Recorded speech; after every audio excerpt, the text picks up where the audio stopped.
All right, so what are the stakes for unions as these budget battles play out in Wisconsin, Ohio, and really around the country? Do unions see their very survival at stake? We're joined right now on the phone by Bob Kuttner. He's co-founder of the Progressive American Prospect magazine. Bob, good to have you here with us. What is the outlook for unions? Have they run their course in your view? Well, I certainly don't think they've run their course. I mean, what's really remarkable is that these conservative governors are trying to make unions the scapegoat when this whole crisis was brought on by billionaires who, are being let off the hook. Wall Street has been more profitable than ever in the past couple of quarters, and yet you have people making moderate incomes. These public workers are some of the last people left in America who have decent employer-provided health care, pension benefits. I think this is very constructive because it polarizes the situation in a way that ordinary Americans can understand. Bob, the problem I would see is if the states can't afford to pay for it, I mean, what's the other choice? You have municipalities and states going broke, massive layoffs, so some of them can keep full health care benefits and the others will get fired and have to go home. I mean, the problem here is that there isn't enough money to pay for it, right? Well, in the case of Wisconsin, one of the reasons there isn't enough money is the governor just gave a tax cut to corporations, and then he turns around and says, well, we're broke. We got to take it out of the pockets of public workers, nurses, firemen, teachers.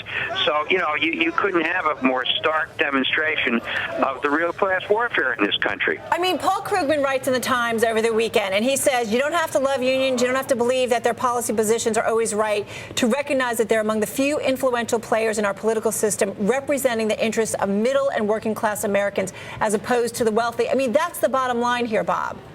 And I think people are reminded of why you need unions as a counterweight to the immense power of organized business in this country.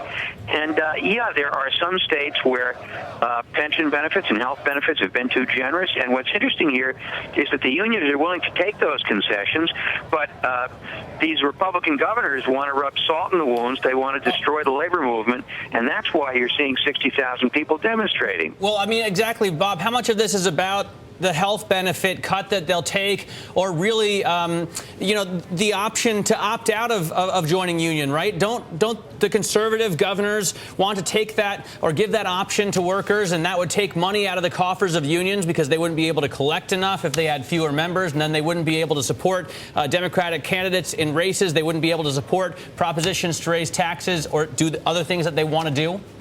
Sure. I think there's two parts to this. I think they want to weaken unions as a force to give ordinary Americans more bargaining power, and they want to weaken unions as a force that tends to support the Democratic Party.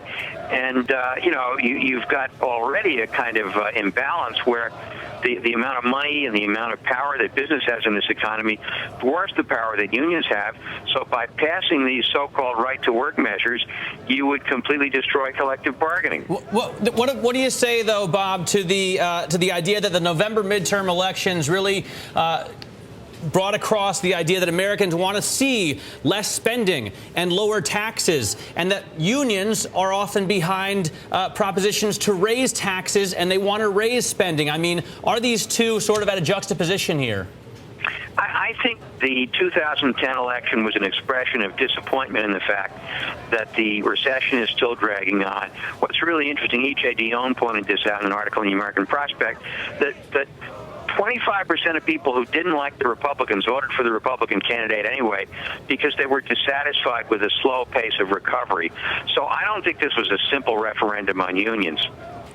You don't? You think, I mean, do you liken it to what's been going on over in the Middle East? And I think about Egypt in particular, those folks, either the young that come out and they can't find any kind of jobs or they can't afford to buy food. I mean, is that kind of our version of this in your view? Well, I think that would be poetic license. I mean, I use that metaphor myself in a column. But look, you never know what's going to kindle mass protest.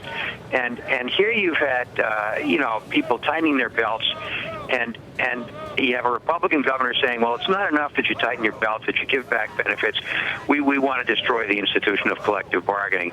And that kind of lights a spark. So, it's not as dramatic as what's going on in the Middle East, but for the first time since this whole economic crisis happened, you're not just seeing the Tea Party right-wingers in the street. You're seeing trade unionists. You're seeing other progressives who don't want social benefits cut to shreds, and I think that's constructive. Sounds like you think it's a good thing, just quickly. Well, I don't think it's a good thing that the Republican governors are doing this, but I think it's a good thing that you're seeing some pushback. All right, got to leave it there. Bob, thank you so much. Robert Kuttner joining us there on the phone.